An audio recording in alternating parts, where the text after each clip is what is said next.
Hi guys, and welcome back to my channel. Today is going to be a military chit chat. I've been slacking on those videos lately, but I knew I had to get this one done. I probably should have done it years ago, but because it's fresh and it's new and I'm dealing with this again, I decided I'll make a video on it. So what I'm going to go into is preparing for deployment. Now, background information. This is the second deployment that me and my husband have been through. I have never been deployed. He has. This is his second deployment. So I have been a military wife for 13 years now. I was a soldier for 6 of those years, and we have been stationed on different continents. At one point in time, he was in Puerto Rico and I was in Germany. That lasted for a year, and then he has been deployed twice. And this is his second deployment. His first deployment was a little longer than a year, and God willing, this one will be a little bit shorter. You never know with the Army. You get what they give you, and that's how Army life goes. So just jumping in to the things that I wanted to talk about. I'm going to do a little bit about logistics and then a little bit about the family aspect and the relationship and just preparing yourself emotionally and mentally. So let's get started.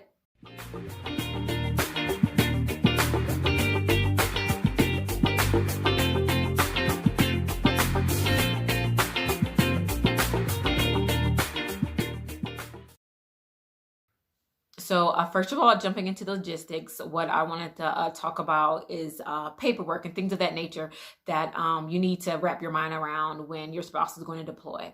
The first thing I would suggest you think about or you look into or consider are POAs, the power of attorney. Now, every relationship is different. What you or your spouse have your name on and things that you all have access to is, your own personal business.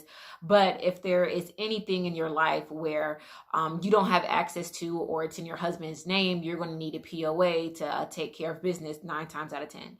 So for an example, if your car is going to need to be what do they call that? You have to renew it or get it registered, at whatever yearly date.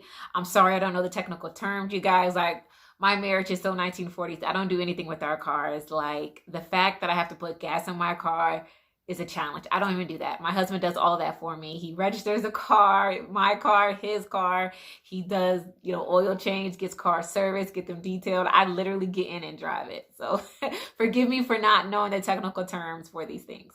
But for an example, before my husband had to go, my car we just PCS'd to Texas.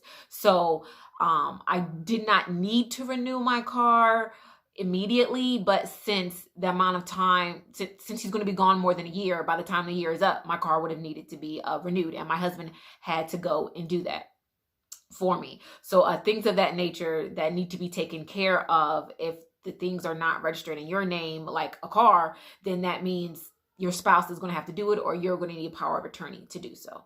Things of that nature. The next thing I want to talk about is your SGLI. And nobody really, I don't know. My family, my father, my mother, my entire family, we're very, very comfortable talking about living wills, insurance policy, and things of that nature. I don't know. I wouldn't call us morbid, but we're just a straight shooter, and we don't like confusion. We like things to be taken care of properly. So that is something that, even if it's kind of hard for you to hear or hard for you to wrap your mind around, you really need to dive in. You really need to understand. You need to have a living will. Even if it's not a combat deployment, things happen to soldiers even while they're not in combat. Trainings at times can be dangerous. So you do need you need a living will. You need life insurance policy. Those things need to be up to date. My family, it's super simple, but if you have a blended family or things of that nature, you really need to get all those things in order before your spouse leaves. That's pretty important. The next thing that I wanted to talk about is super duper simple. When your husband gets orders or you find out that he's leaving, reach out to your other military wife friends. They're a lifeline. There's things that happen that you're going to need them, whether it's just for a little bit of reprieve, whether you're preparing to, while your husband is preparing to go, you guys want a date night and you need some time alone. I know my military wife friends have really helped me out with things like that. And there are times where I was in a position and I was blessed that I was able to be able to do that for them as well. And it meant a lot to me to be able, to give them that, because I definitely know the feeling.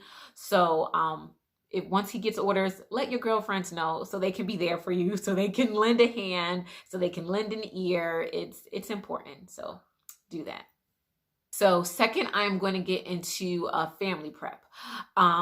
For me, this is how me and my family deal with it. I know people raise their children differently, do things differently with their children, but for me and my husband, we tell the kids as soon as we know. We tell the kids, even if he does not have orders, if it's something that's just whispers around the unit, we tell the kids so that they can get in a mindset to get adjusted, to prepare, to understand that daddy may be leaving, so they can soak up time with him. That's how we do it. We like to, let our kids process things. We like to get it out forward. We can all talk about it as a family. So we don't, whether it's something as small as a PCS or a big deployment, we tell our kids right away so they can think about it, process it, and, tell us how they're feeling and things of that nature. The second thing is to make quality time. Now, when I said quality time, I don't mean go on a vacation, especially if you don't have the money. I mean, if you do, go ahead, live your best life. But if you don't, I want to really reiterate quality over quantity. You don't need a weekend somewhere. You don't need to jet off and do these things that may cost money or do this, that, and the other. You just need to be together, because you're not going to be in each other's presence physically for, at the bare minimum 6 months. And that's if your spouse comes home in the middle of the deployment, because sometimes that's not always possible. Sometimes it's a whole year without them. So spend quality time, and it doesn't have to be fancy. You don't have to go away anywhere. Just spend time together, even if you all do the things that you love to do all the time. Me and my husband, we have this date day thing where every Saturday morning we go to Starbucks, and we go to Starbucks in a specific area because we like the little shopping area and things like that. And we take like maybe an hour and a half, 2 hours tops, just to talk about nothing, just to be with each other, look at the same stores that we always look at. It's just our thing. We just do that like every Saturday morning. So something as simple as that, if that's your thing with your spouse, or you all, go to the shooting range, if you all ride horses, if y'all watch, some movie together, or even if y'all watch Saturday morning cartoons, whatever you all do, just do that. Embrace it, be in the moment, spend quality time with each other, because you're not going to know what it is until it's gone. And it's really, really important. Another thing that you should do with the family is talk about the workload. Since one person in the family is going to be gone, most of the time it's all going to fall on the partner that is, left at home. I have children that are a little bit older. They can help me with things, not a lot, but they're at the age where in my home, they take care of the dogs. So, before my husband left, he was like, hey, you guys, I'm leaving, y'all got to help your mom out, with certain things. And my husband knows I'm super particular. Like, I don't even let my kids put grocery away, because I don't want them putting the cold cereal in the rice container. I don't like that. But little things they can do. They can feed the dog. The dog bowl always goes in the same place. They can fill it up with water. So just little things like that, so you can feel that, you guys are, the children are participating, and your husband is letting them know, or your spouse, that it's just letting them know that, hey, I'm not going to be here. I need you to help me out by helping, your mom or your dad, whomever is the partner that has to stay at home. And last thing that I want to say about family prep is talk about communication, like how you're going to communicate. And like, I don't know, me and my husband don't really set up a schedule, because, time zones are different. The last time that he was deployed, I lived on the east side. Now that I live smack dab in the middle of the country, I don't know what time this is. Mountain time? I don't know. It's not west side time anymore, but I know it's not east side time. So I think I'm in the middle. I think there's 2 in the middle. I don't know. But when it comes to like the time schedule, that's not really a big deal. me and my husband are really codependent. My sister tells me she's a counselor and she is a psychologist, and she's like, you guys' relationship is so codependent. So me and my husband make a really big deal before he leaves about discussing the type of communication that we're going to have, whether it's Skype. We set up our, accounts for that, whether it's WhatsApp. We have Android phones, so we have the whole Google Duo, things like that. If you guys are going to email each other while, there might be a lapse in, internet service or something like that. We talk about how we're going to communicate.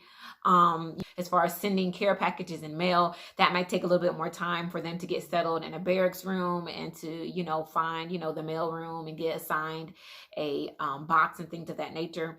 So those are just the things that we talk about, just to be clear about how we are going to be able to communicate with each other and things like that.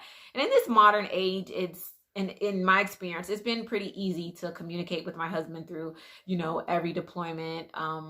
Even 11 years ago when I was in Germany and he was in Puerto Rico, Skype was still available. So, they had Skype phone too. So, being able to call internationally was, really simple for us. But those are things that I just wanted to talk about so that you can consider if this is something that you're going through or that you will be going through, very soon. And the last thing that I wanted to say is for you and your spouse and your children, once he's leaving, is say whatever needs to be said. At this time, there aren't a lot of combat deployments for, soldiers. That doesn't mean that it's not dangerous just because they're not in combat. They are going to a foreign country. You don't know if they're going to be welcome there or not. The temperament in foreign countries changes, quite a bit. I mean, we've seen the temperament in our country change, even though it's nothing as drastic as what, happens in other countries. But you don't know. You don't know. So just say what needs to be said, whether it's I forgive you, I love you, I miss you, whatever it is, say what needs to be said, and make it, get it off your heart and make sure. So you guys, that completes my video on the deployment preparation, the logistics, as well as the emotional and the family portion of it. If I missed anything, definitely put it down in the comments, or if you have any more questions, I would be happy to answer them. And I'll see you guys in my next video. Bye.